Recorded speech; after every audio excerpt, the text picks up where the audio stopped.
আসসালামু আলাইকুম। আশা করি সকলেই ভালো আছেন। বাংলাদেশ সেনাবাহিনীর অধীনে নতুন একটি নিয়োগ বিজ্ঞপ্তি প্রকাশিত হয়েছে। তো আজকে আমরা এই বিজ্ঞপ্তিটি সম্পর্কে বিস্তারিত আলোচনা করব এবং কিভাবে আপনারা আবেদন করবেন, কত তারিখের মধ্যে আপনাদের আবেদনপত্র জমা দিতে হবে, সবকিছু নিয়ে থাকছে আজকের ভিডিওটি। সম্পূর্ণ ভিডিওটি মনোযোগ সহকারে দেখবেন। আশা করি তাহলে আপনাদের সকল প্রশ্নের উত্তর আপনারা পেয়ে যাবেন। তো চলুন কথা না বাড়িয়ে মূল ভিডিওতে চলে যাই। আপনাদের কারো যদি আয়কর, গোয়েন্দা এবং তদন্ত ইউনিটের লিখিত এবং ভাইবা পরীক্ষার চূড়ান্ত সাজেশনের প্রয়োজন হয়, সেক্ষেত্রে আপনারা চাইলে স্ক্রিনে দেওয়া হোয়াটসঅ্যাপ নাম্বারে আমার সাথে যোগাযোগ করতে পারেন। লিখিত এবং ভাইবা পরীক্ষার চূড়ান্ত সাজেশনের পিডিএফ কপির মূল্য 100 টাকা। তো আপনাদের যাদের প্রয়োজন বিকাশ, নগদ অথবা রকেটে সেন্ড মানি করে সাজেশনের পিডিএফ কপিটি হোয়াটসঅ্যাপের মাধ্যমে সংগ্রহ করতে পারেন। গণপ্রজাতন্ত্রী বাংলাদেশ সরকার, স্বরাষ্ট্র মন্ত্রণালয়, জননিরাপত্তা বিভাগ, ন্যাশনাল টেলিকমিউনিকেশন মনিটরিং সেন্টার। তো এখন আপনাদের প্রশ্ন হতে পারে যে এটা তো স্বরাষ্ট্র মন্ত্রণালয়ের সার্কুলার, কিন্তু এটা সেনাবাহিনীর অধীনে হলো কিভাবে? তো এই প্রশ্নটার উত্তর দেখার জন্য আপনাদেরকে একটু সার্কুলারের নিচের দিকে যেতে হবে। তো আমি আপনাদেরকে এই বিষয়টা দেখাইতেছি। তো আমরা যে কাজটা করব, সার্কুলারের একদম নিচের দিকে যাব। নিচের দিকে যাওয়ার পরে এখানে কিন্তু লেখা আছে মোহাম্মদ বাকের, পরিচালক, ব্রিগেডিয়ার জেনারেল ও সভাপতি, নিয়োগ কমিটি। অর্থাৎ এটার যিনি পরিচালক এবং যিনি নিয়োগ কমিটির দায়িত্বে আছেন তিনি কিন্তু সেনাবাহিনীর অফিসার। অর্থাৎ এই যে নিয়োগটা, এটা কিন্তু সম্পূর্ণ সেনাবাহিনী অফিসারের নিয়ন্ত্রণাধীন, কারণ এই নিয়োগ কমিটির সভাপতি কিন্তু সেনাবাহিনীর একজন ব্রিগেডিয়ার জেনারেল অফিসার। তো এখন আমরা একটু সার্কুলারটি দেখে নিব।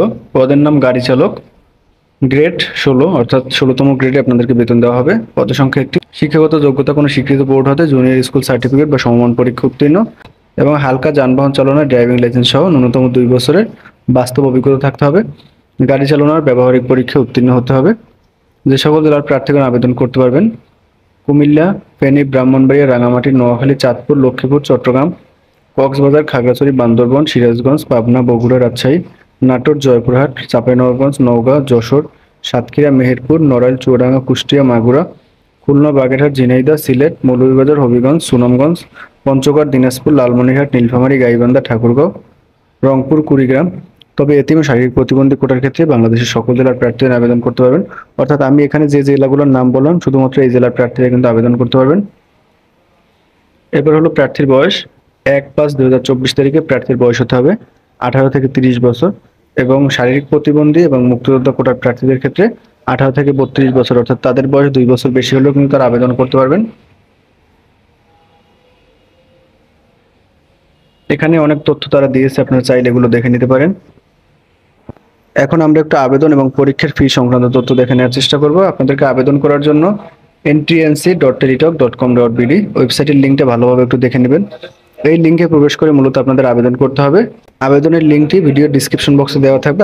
আপনারা চাইলে সেখান থেকে ওয়েবসাইটে প্রবেশ করে আবেদন করে নিতে পারবেন।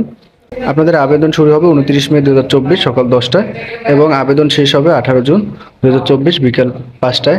এই সময়ের মধ্যে মূলত আপনাদের আবেদন করতে হবে। আবেদন করার জন্য আপনাদেরকে 300x300 সাইজের ছবি এবং 300x80 সাইজের স্বাক্ষর আপলোড করতে হবে। এরপর হলো পরীক্ষার ফি।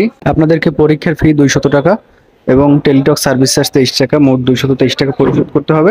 এবং কিভাবে আপনারা পরীক্ষার ফি পরিশোধ করবেন সেই পদ্ধতি কিন্তু এখানে দেওয়া আছে, অর্থাৎ SMS এর মাধ্যমে আপনাদেরকে পরীক্ষার ফি পরিশোধ করতে হবে এবং এটা কিন্তু অবশ্যই টেলিটক প্রিপেড সিমের মাধ্যমে আপনাদেরকে পরীক্ষার ফিটা পরিশোধ করতে হবে। তো আশা করি আপনারা বুঝতে পারছেন। আবেদন সংক্রান্ত অন্য যে কোনো প্রকার প্রশ্ন থাকলে কমেন্টের মাধ্যমে জানাতে পারেন অথবা 1-to-1 যোগাযোগ করে আপনারা তাদের কাছ থেকে সহায়তা নিতে পারেন। ধন্যবাদ সকলকে।